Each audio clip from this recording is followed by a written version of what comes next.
네, 2016년 7월 11일 월요일 시황방송을 시작을 하도록 하겠습니다. 자, 오늘 코스피는 1.3% 상승한 1988포인트로 마감이 되었는데요. 아무래도 지난주에 마감됐었던 미 증시의 상승, 유럽 증시의 상승 여파가 국내 증시에도 긍정적인 요인으로 좀 작용을 했다라고 볼 수가 있을 것 같습니다. 삼성전자를 비롯해서 시가총액 상위 종목들이 강세를 보인 가운데 오늘은 어떻게 보면 고른 상승의 흐름을 좀 나타냈다라고 볼 수가 있을 것 같은데요. 삼성전자를 중심으로 해서 증권주들, 아무래도 증권주들 또한 지수가 올라가고 상승을 하다 보니까 긍정적인 흐름들이 좀 만들어졌던 모습이고요. 그 다음에 철강금속이라든지 이런 화학, 운송장비 업종들도 상대적으로 좀 강세 흐름들을 나타냈습니다.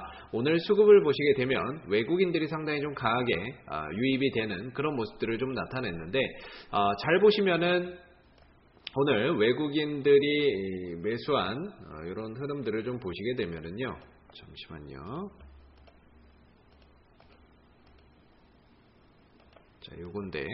자, 외국인들이 오늘 선물에서 5,500억 넘게 매수가 들어왔고요. 현물에서는 2,690억 정도의 매수가 좀 들어왔습니다. 그래서 전체적으로 외국인들이 브렉시트 때문에 최근에 또 큰 폭의 선물 순매도를 했다가 최근 들어서 다시금 또 유입이 되는 모습인데요. 오늘 아무래도 선물이 이렇게 강한 매수세가 좀 들어올 수 있었던 요인 중에 하나는 아무래도 일본의 주가의 상승, 주가의 급등 요인이 좀 있었다라고 봐야 될 것 같습니다. 아무래도 지난 10일 있었던 일본의 참의원 선거에서 아베 신조가 이끄는 이제 그 집권당이 이겼죠. 이기게 되면서 사실상 이제 그 추가적인 경기 부양책에 대한 기대감이 굉장히 좀 작용을 할 수 있겠다.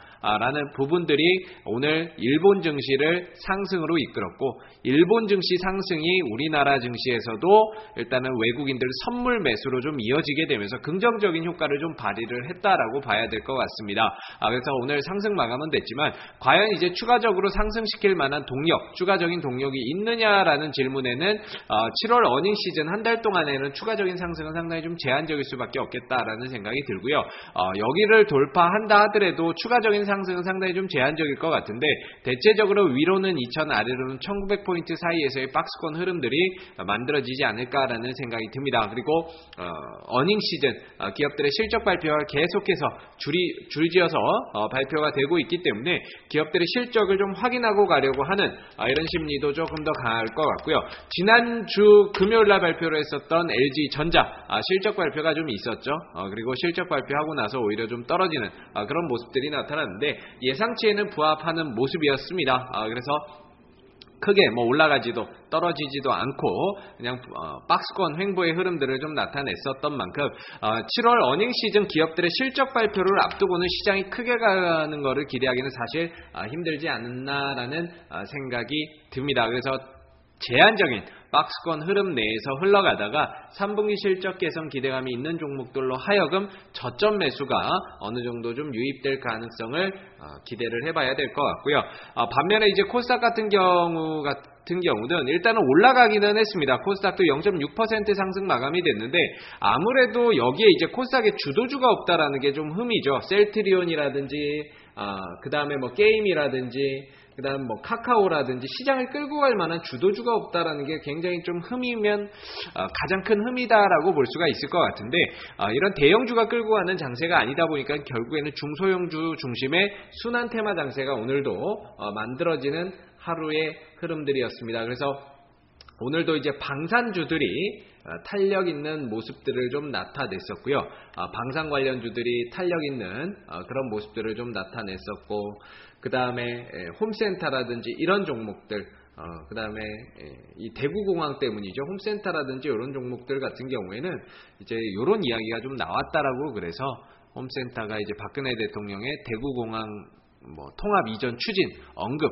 이런 이야기들 때문에 홈센터라든지 이런 것들이 급등이 좀 나와줬고, 그 다음에 사드 문제로 인해서 스페코라든지 빅텍이라든지 이런 종목들이 탄력 있는 모습들이 좀 나타났습니다. 그리고 OLED 관련주죠. OLED 관련주로 우리가 이제 흔히들 알고 있는 주성 엔지니어링이라든지 이런 종목들도 오늘 올라갔었고요.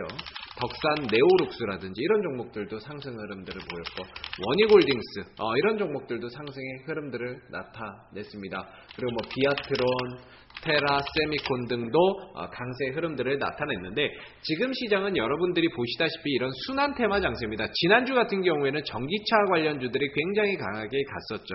근데 오늘 같은 경우에는 오히려 쉬어가고 조정이 나오는 모습들이었고 반대로 OLED 쪽으로 그 흐름들이 넘어가게 되면서 오늘은 OLED 관련주들이 강세 흐름들을 나타냈습니다. 자, 그러면 내일도 과연 OLED가 잘 갈 것이냐라는 그 질문을 만약에 하신다라고 하면 쉽지는 않을 것이다. OLED가 또 가기보다는 이번의 흐름들이 또 다른 쪽 테마, 뭐 정치적인 테마나 또는 뭐 VR이라든지 새로운 테마 쪽으로 흐름들이 좀 넘어가게 되면서 그런 쪽에 이제 단기적인 탄력이나 이런 상승의 흐름들이 만들어질 수 있다라고 봐야 되겠죠. 그래서 지금은 사실상 순환 테마 장세다 보니까 가는 종목을 쫓아가서 사서는 승산이 없다라고 보고요. 오히려 쉬어가고 조정받고 눌러주고 있는 종목, 아직 급락 이후에 올라오지 못하고 있는 종목들로 하여금 관심을 좀 두고 봐야 되는 그런 시점이 아닌가라는 생각이 듭니다. 그래서 내일도 시장은 뭐 700을 넘어가기는 아마 쉽지는 않을 겁니다. 왜냐하면 주도주가 없는 상황이다 보니까 넘어가기는 쉽지는 않을 것 같은데요. 그래도 개인 투자자들이 매매하기에는 이런 순환 테마 장세, 테마주들이 순간적으로 급등이 나오고 돌아가면서 파동이 나오는 요 흐름들에 잘 이용만 하신다면 충분히 수익이 날 수 있는 좋은 장세가 아닌가라는 생각이 듭니다. 그래서 올라가는 종목을 추격하기보다는 떨어지고 낙폭과대 종목들 중심으로 해서 앞으로 관심받을 수 있을 만한 테마 종목들, 정치 테마주, 전기차 테마주, OLED 테마주, 방산 테마주, 가상현실 테마주, 제약 관련주 뭐 이런 쪽으로 해서 한 번씩 흐름들이 돌아가면서 움직임이 나올 거예요. 그렇기 때문에 가는 종목을 쫓아가서 사기보다는 낙폭과대 이후에 아직 못 올라온 종목들에 대한 관심을 가지신다면 훨씬 더 성공 확률이 또는 수익 날 수 있는 확률이 더 높아지지 않을까라는 생각을 한번 해봅니다. 자, 오늘 2016년 7월 11일 월요일 시황 방송은 여기서 마무리하도록 하고요. 내일 시황 방송에서 다시 찾아뵙도록 하겠습니다. 수고들 많으셨습니다.